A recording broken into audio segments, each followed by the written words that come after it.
Yeah, good morning. It's Mark Barton again, one of the directors of MC Rental. Today we're going to be talking particularly about the different vehicles and different specs. Today in particular we're going to be looking at the long haul tractor unit. Obviously we're part of MC Group, so it makes sense for us to have the Volvo product. However, that doesn't always make the sense for our customers for their requirements. They might be in a close vicinity to a DAF dealer or a Mercedes dealer. So Volvo might not be the preferred option. 54% of our fleet is Volvo and group product, but we can show you three varieties today. We've got the Volvo, which is the FH5, the latest version. We've got the Mercedes Actros 510, and then we've got the DAF XG 530. I use them numbers to give you an idea. These are the different brake horsepowers. So the Volvo is 500 brake horsepower, the Mercedes is 510, and the DAF is 530. Now you may think that the DAF has obviously got the bigger engine, but it's all about torque on HGVs and about performance. So on the Volvo, even though it's got the smaller brake horsepower, it's actually got the highest torque at 2,750, that's maximum Newton meters. And then you look at the Mercedes, and the Mercedes has got 2,500 Newton meters of torque. And then the DAF, which is the bigger engine, has got 2,600, just to give you an idea of a variety. Most vehicles and most manufacturers today are all designed in wind tunnels with fuel economy and the ergonomics of the driver's comfort in hand or in mind.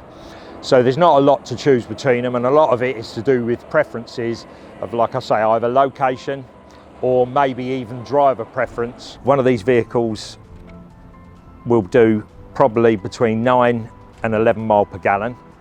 The vehicles themselves have got roughly 500 to 600 litres of fuel, and you've only got to do the working out how many miles, how many kilometres they will do in a day. In addition, these vehicles are actually built and made to try and make the poor driver a good driver. And the reason that I say that is all three vehicles have got manual gearboxes that have got their own brains, and they've got automated facility. So you can hear them dip the clutch, you can hear them change gear, but the driver isn't doing any of that. The vehicle's doing it because it knows the terrain that it's on, the speed that it's doing, whether it's uphill or downhill. So these vehicles are designed to make a poor driver a good driver.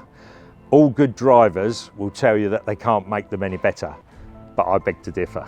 Right, if you follow me around the vehicles, I can point out a couple of factors that may be of interest to you.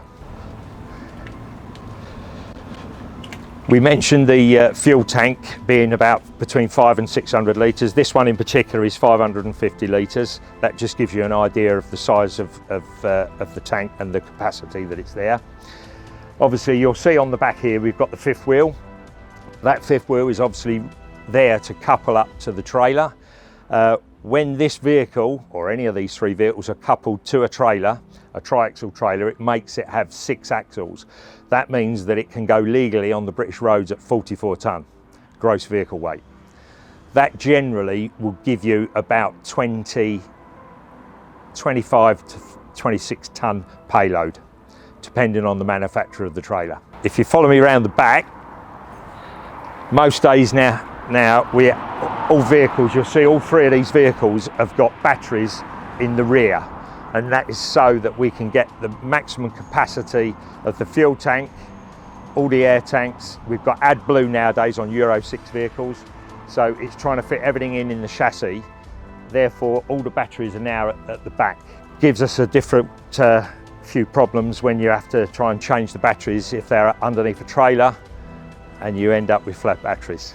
All three vehicles are fitted with full airflow systems to give maximum fuel efficiencies, and they are adjustable depending on the size of the trailer. Okay, we're now going to take a look inside one of the cabs. So a typical long haul vehicle will have twin bunks.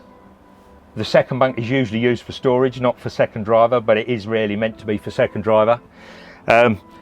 In these particular vehicles, we've got a fridge for the driver under the bunks. We've got all the audible warning and camera systems for DVS in London. Nowadays, most vehicles all have digital screens and air suspended seats. Really, it's home from home for a lot of drivers, which is why they like the big cab. I can actually stand up fully. I'm 6 foot over and I can stand up fully in all of these. You've got air conditioning for the comfort of the driver. You've also got night heater when it gets them cold nights. Most of them have CDs and where you can plug and play any audible device. Plenty of storage for their nights away, and yeah, just about home from home. I mentioned earlier about the automated gearbox and the fact that it's a manual gearbox that's actually dealt with electronically with the brain of the vehicle. Well, all three of these, like I said, have got the automated gearbox. The Mercedes has got the OptiCruise, the Volvo's got the iShift, and the DAF has got the AS-tronic. Now, all of these do the same job, where they try to actually give you the best fuel consumption. Now, if you use the cruise control, which all of these vehicles have got, to its maximum, that will always give you the best fuel consumption. Now, out of all three of these vehicles, I have to say the most advanced, if anyone wants to challenge this, but the iShift gearbox is far superior than the other two.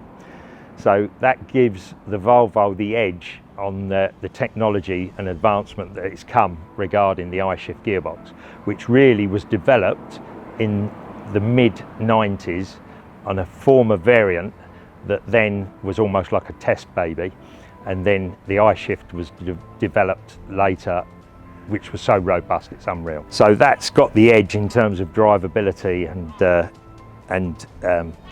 best for manoeuvrability in tight spaces as well. So just to summarise, really, our fleet goes from car-derived vans and cars, 4x4s, and then all the way from 3.5 tonne to 44 tonne and beyond. Actually, some people want specific vehicles at 60 tonne. We can accommodate that, especially with a new vehicle.